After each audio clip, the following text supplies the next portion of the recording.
Welcome to Learning Algebra with Ms. Rodriguez. By the end of this video, you will understand relations versus functions.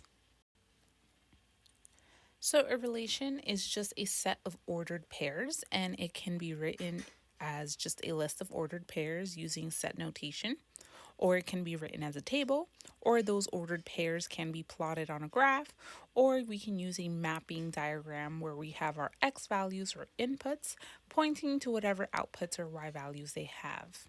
Now, a function is a special type of relationship where each input has exactly one output. This means that x values do not get repeated because that x value can only have one specific y output. So maps are one of the easiest ways to see if a relation is a function. We can visually just check if each x is traced to one and only one y.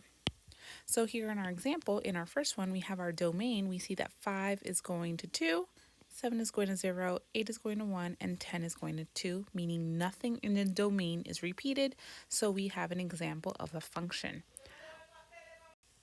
In my second example, we have -8 going to 7, -1 going to 9, 15 going to 7, and 15 going to 9. Because that 15 is getting used twice, I am repeating something in the domain to go to two different outputs. That one is considered not a function. So here we have a few examples of different relations.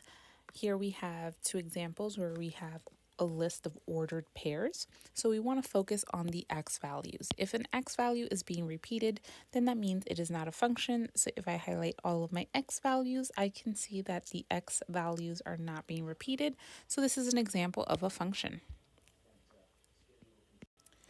In my next relation, I can quickly see that -7 is being repeated and -7 is in the domain. It's an x value. Therefore, this is an example of not a function. In my table, it can also be a quick way to scan to see if we have a function or not a function.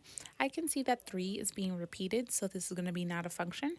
And 4 is being repeated again, so another example of it making it not a function. It does not matter that a y value is being repeated for it to be a function or not. And in my last table, I can see that 1 is also being repeated, so it is not a function again. So here we want to find if this is a function or not when it's graphed, and there is a quick way to scan the graph to see if something is a function or not by using the vertical line test. So the way it works is we have an imaginary vertical line, and if a vertical line touches the graph more than once, it is considered not a function. So I'm going to scan a vertical line throughout my graph. Here I have at one point, I can see that at every spot, it is only 1 point passing through the graph, except at 4, there were 2 points, so it fails, so this is considered not a function.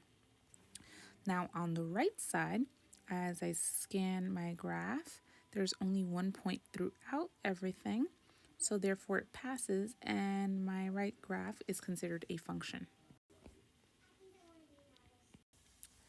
Thank you for watching. If you found this helpful, don't forget to like, subscribe, and share with fellow educators or students.